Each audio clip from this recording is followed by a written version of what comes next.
Salut, c'est Trado, je suis content de vous retrouver pour la mise à jour de l'analyse technique du CAC 40 avec une séance de baisse qui n'est pas anodine, 0,7%. Ça détonne un petit peu avec l'euphorie à laquelle on assistait jusqu'à encore quelques jours, mais c'est pas très grave non plus, on va le voir, même si à court terme, cela implique que l'on regarde quand même vers le sud, il me semble. Alors tout d'abord, et pour contextualiser, on était ici dans un biseau ascendant dont on sait que ça casse plus souvent par le bas que par le haut.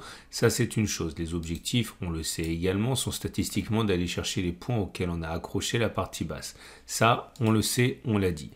Maintenant, on avait également, et on l'avait signalé en temps réel, une vague de Wolf. Alors, la vague de Wolf, c'est un petit peu plus compliqué à dessiner, mais vous avez ici des points, les points qui forment la partie haute, ici qu'on va appeler 1, 3 et 5. Ok, et les objectifs, il faut ensuite nommer les points 2 et 4, les points intermédiaires entre chacun de ces sommets. On a le droit de sortir, hein, c'est d'ailleurs ce qui se fait le plus souvent et c'est ce qui marche le mieux.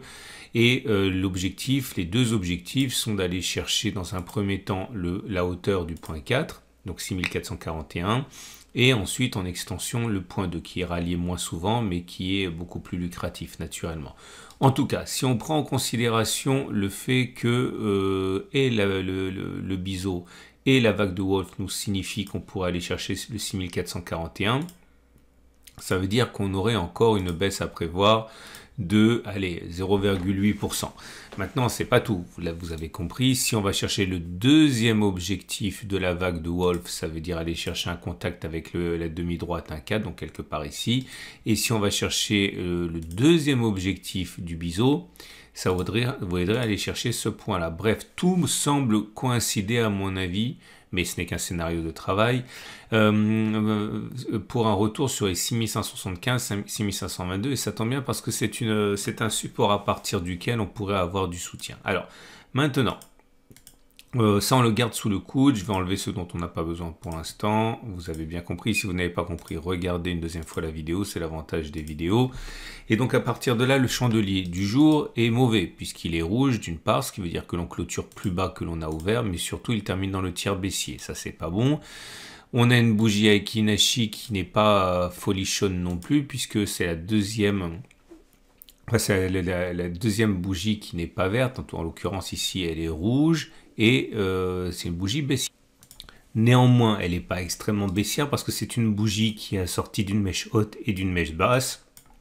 Ça n'a rien à voir avec les bougies baissières qu'on a pu voir ici, qui étaient longues sans mèche haute.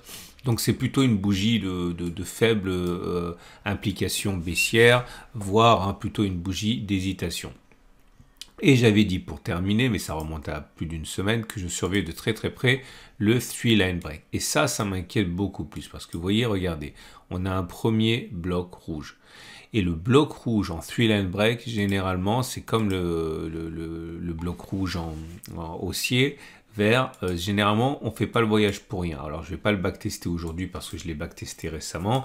Regardez, quand on a une bougie, un bloc rouge, généralement, on ne fait pas le voyage pour rien. C'est pas toujours vrai. Regardez, ici, on a fait un seul bloc rouge. Mais si vous remontez, vous allez constater qu'à part quelques exceptions, on a quand même beaucoup plus souvent une série de blocs rouges plutôt qu'un seul bloc rouge. On a déjà testé ça, ok ? J'y reviendrai éventuellement plus tard. Mais le plus important, c'est de comprendre qu'on a beaucoup d'éléments qui militent pour une continuation de la baisse. Et la vraie question, en fait, c'est va-t-on remonter, faire des plus hauts, ou est-ce que l'on a fait les plus hauts et que maintenant on est parti pour un cycle baissier tel que beaucoup l'attendent, hein, soyons clairs. On va continuer, on fera un bilan à la fin. Et voilà où on en est au niveau des moyennes mobiles. La moyenne mobile à cette période, eh bien, comme vous pouvez le constater, elle a été cassée. Elle n'est pas encore baissière, encore que elle est plutôt plate, mais elle a été certainement donc cassée. Donc la tendance immédiate n'est plus haussière. La moyenne mobile à 20 périodes, elle est haussière en au-dessus, donc la tendance générale est encore haussière. Et la moyenne mobile à 50 jours est haussière, on est au-dessus, donc la tendance de fond est haussière. Rappelez-vous ce dont j'ai parlé dans la précédente vidéo avec le croisement aussi M50, M200 dont on a fait le test ce dimanche. Il faut vraiment que vous regardiez la vidéo de dimanche si vous avez loupé parce qu'il y a beaucoup d'éléments très importants pour la suite. Et la moyenne mobile à 200 jours n'est pas menacée avec la tendance de long terme qui est haussière. Okay, donc là aussi, vous voyez, ça se dégrade à court terme. Alors maintenant, on va regarder les indicateurs techniques, les autres indicateurs techniques. Et les autres indicateurs techniques, alors attention par contre, hein, le SAR et le super trend sont toujours haussiers. Donc s'il y a une correction, pour l'instant, ça ne peut être qu'une correction de court terme jusqu'à preuve du contraire. Et comme je le disais, regardons maintenant les indicateurs techniques. Et il y a deux éléments en particulier qui ont accroché mon attention. Un, le stochastique qui croît son signal à la baisse ici, mais et surtout le SHAF. Alors, le SHAF est assorti de deux bornes. Okay, alors c'est ce qu'on peut appeler des indicateurs exotiques, en ce sens qu'ils sont peu connus, hein, mais qui ne déméritent néanmoins pas. On a la zone des 75 ici et la zone des 25. Lorsque l'on passe en dessous de 75, c'est un signal baissier. Et lorsque l'on passe au-dessus de 25, c'est un signal haussier. Vous voyez, ça a bien fonctionné ici. 75, baisse. 25, hausse. 60, en dessous de 75, baisse, etc. Donc voilà ce que je vais tester avec vous aujourd'hui. Et on va voir si on est capable de s'enrichir avec la stratégie qui consisterait à spéculer à la baisse lorsque le signal il est donné ainsi, comme je viens de l'évoquer. Mais attention, je vais mettre un filtre pour que ça colle un peu plus avec ce qu'on a actuellement. Je mets un filtre M200.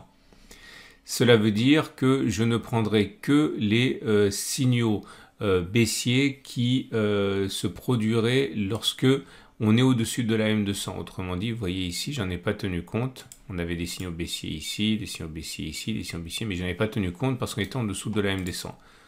Par contre, il y a tous les signaux ensuite, j'en ai tenu compte puisque on était au moment du signal de SHAF au-dessus de la M200. Je vous rappelle que si vous n'avez pas le signal de SHAF, ce qui est très probable, vous avez un lien en dessous de la vidéo pour avoir la même plateforme que moi, c'est gratuit.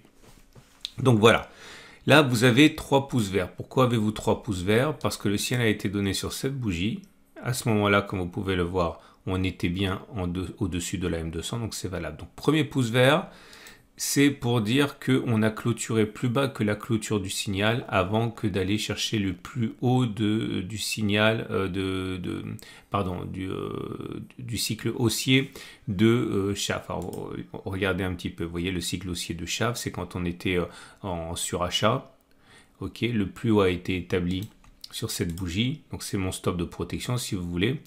Ok, et par rapport au signal qui a été donné ici, il ne fallait pas revenir au-dessus de 4,63, il fallait au contraire aller vers le bas et il y a 3 pouces verts parce que 1, on a au moins fait une clôture en dessous, 2, on a au moins fait une fois la distance, puis un troisième pouce vert pour dire qu'on a fait 2 fois la distance, puisque comme vous pouvez le voir, le signal a été donné ici, le stop de protection était à 4,39, on a fait jusqu'à 16% de baisse, donc on a fait une fois, 2 fois, 3 fois ce qu'on voulait, donc 3 pouces verts. Là par contre, comme vous pouvez le voir, on a 3 pouces rouges, puisqu'on n'a fait ni l'un ni l'autre, ni le troisième, puisque le signal a été donné sur cette bougie-ci, là. Il ne fallait pas revenir au-dessus avant que d'accomplir les objectifs qu'on avait fixés, 1,75%. Et vous voyez, non seulement on n'a pas fait une fois, ni 2 fois, ni 3 fois la distance au plus haut du cycle de surachat, de cycle de SHAF, mais on n'a même pas clôturé en dessous. Donc c'est pour ça qu'il y a un triple échec. Donc voilà ce que j'ai testé avec vous. Je fais défiler. Et j'ai donc fait 30 occurrences. Alors regardez les petits carrés que j'ai mis, j'y reviendrai un petit peu plus tard, mais repérez-les. Et au bout de, là encore, et là donc au bout de plusieurs années, on remonte jusqu'à 2016, et au bout de 30 occurrences, voilà les résultats. Okay. Alors, est-ce qu'il est plausible, puisqu'on a eu le signal qui a été donné aujourd'hui, que l'on clôture plus bas que la clôture du jour? La réponse est oui, puisque ça s'est produit 23 fois, c'est-à-dire 77% des cas, et ça a échoué que 7 fois, 23% des cas, donc oui, il est plausible, on a plus de 3 chances sur 4, quasiment 4 chances sur 5, hein, de clôturer plus bas que 6697. Clairement, comprenez que la baisse n'est pas finie.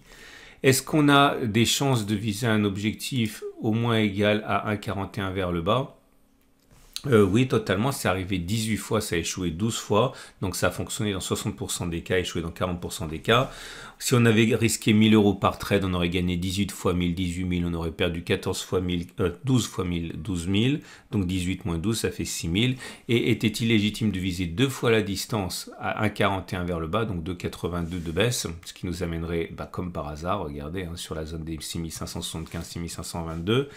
Eh bien oui, ça a fonctionné dans 17 cas, ça a échoué dans 13 cas, autrement dit dans 57% des cas, et c'est beaucoup plus rentable parce qu'on gagne 17 fois 2, 34 000, on perd 13 fois 1000, 34 moins 13, 21 000. Donc clairement, ça veut dire quoi? Oui, il est plausible que l'on clôture plus bas que 6698, oui, il est plausible qu'on fasse une fois la distance vers le bas et même deux fois. Maintenant, il faut comprendre que tout ce que je viens de vous dire n'a aucune légitimité scientifique. On ne peut pas tirer des règles sur 30 occurrences. Je vous donne ça uniquement pour partager ma méthode et à partir de là, vous pouvez vous en inspirer si vous n'avez aucune méthode. Mais voilà, clairement, il est plausible que l'on baisse, mais on retrouve aussi la possibilité que cette zone nous serve de support. Ok ? On va donc terminer avec l'Ichimoku. Et l'Ichimoku nous montre que bon, il n'y a pas grand chose de neuf, si ce n'est que la Tenkan elle est travaillée, puisque comme vous pouvez le voir, alors on est au-dessus du nuage qui monte, on n'y voit rien, voilà. Donc la tendance de long terme, la tendance de fond, pardon, est haussière, la tendance générale est haussière parce qu'on est au-dessus de la Kijun. Par contre, la tendance de court terme est cassée et puis elle est neutre puisqu'on est au-dessus de la Tenkan qui monte encore. Ce qui nous amène donc au scénario, et c'est ça qui est passionnant dans cette activité d'analyse technique. Et voilà ce que je pense qui va se produire. Je pense qu'on va baisser, et je pense que certains qui pensent qu'on est parti pour une grosse rotation baissière telle qu'on l'attend tous, risquent de se faire piéger parce que je pense également qu'on va faire ça. Alors, vous vous souvenez les petits triangles bleus que j'ai mis là, les rectangles bleus, je les ai mis parce que dans 4 cas sur 30, c'est vraiment pas rien. C'était des échecs, mais c'était des échecs vraiment sur le fil du rasoir parce que je vais vous montrer, comme ça vous n'allez pas à me croire sans le regarder. Les signaux ont été donnés là, et là. Mais ça a été des échecs parce qu'on est passé au-dessus, donc on a fait un trade perdant, mais on n'a pas clôturé au-dessus. On est venu faire une petite mèche où on est venu passer au-dessus, mais en clôture, on a bien clôturé en dessous de la bougie de signal. Autrement dit, si j'avais pris quelques points en plus ou si j'avais demandé une clôture au-dessus, on a 4 trades qui ont été signifiés comme perdants, vous voyez ici, mais qui en fait ont été gagnants dans l'esprit. Et ça, pour moi, ça colle assez bien avec l'idée que je me fais d'une fausse cassure que j'anticipe. Enfin, j'en sais rien, c'est mon scénario de travail. Donc je vois bien le fait qu'on n'ait pas fait les plus bas et qu'on fasse un truc comme ça et qu'on redescende avant de faire la grosse baisse. Et on revient toujours à la même chose.